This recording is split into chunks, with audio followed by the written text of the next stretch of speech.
Now, you probably noticed I don't feel about that war the way we were told we were supposed to feel about that war, the way we were ordered and instructed by the United States government to feel about that war. You see, I tell you, my mind doesn't work that way. I got this real moron thing I do. It's called thinking. And I'm not a very good American because I like to form my own opinions. I don't just roll over when I'm told to. Sad to say, most Americans just roll over on command. Not me. I have certain rules I live by. My first rule, I don't believe anything the government tells me. Nothing. Zero. Nope.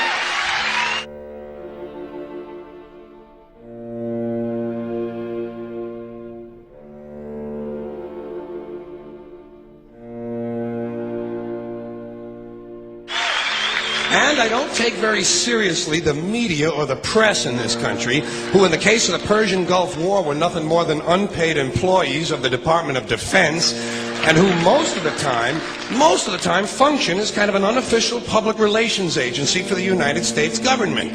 So I don't listen to them, I don't really believe in my country, and I gotta tell you folks, I don't get all choked up about yellow ribbons and American flags. Now, to balance the scale, I'd like to talk about some things that bring us together.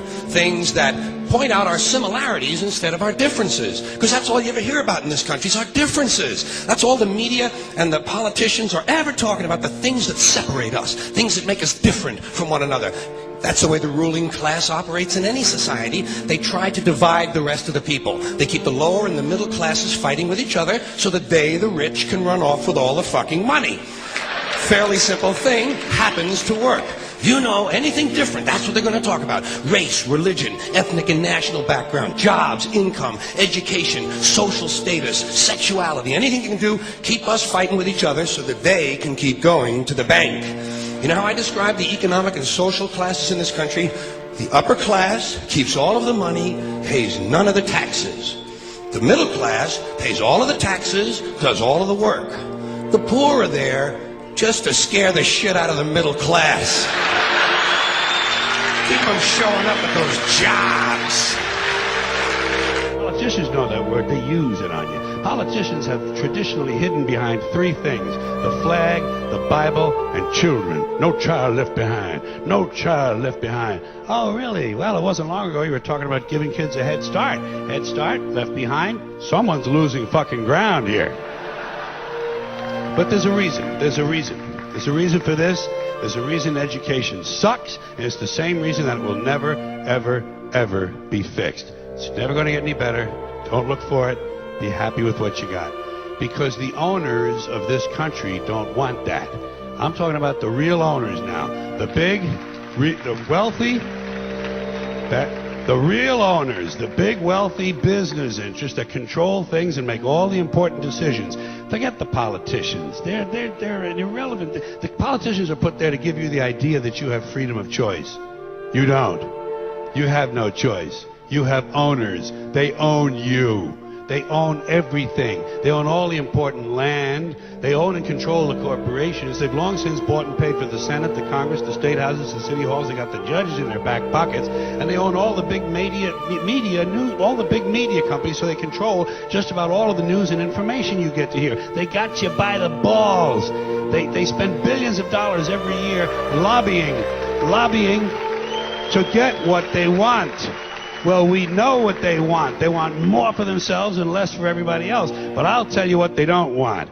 They don't want a population of citizens capable of critical thinking. They don't want well-informed, well-educated people capable of critical thinking. They're not interested in that. That doesn't help them.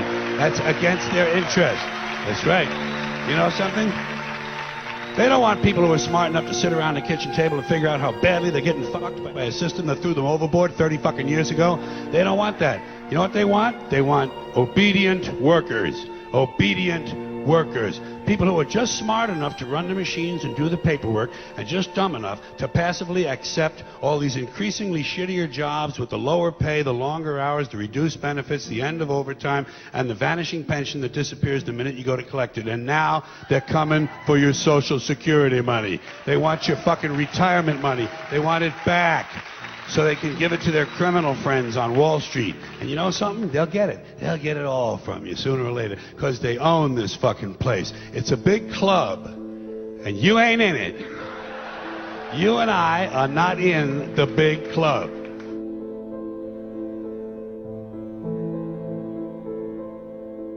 The greatest form of control is where you think you're free when you're being fundamentally manipulated and dictated to. One form of dictatorship is being in a prison cell and you can see the bars and touch them. The other one is sitting in a prison cell but you can't see the bar, you think you're free. What the human race is suffering from is mass hypnosis.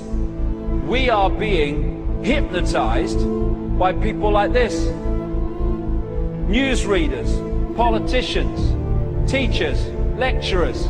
We are in a country and in a world that is being run by unbelievably sick people. The chasm between what we're told is going on and what is really going on is absolutely enormous.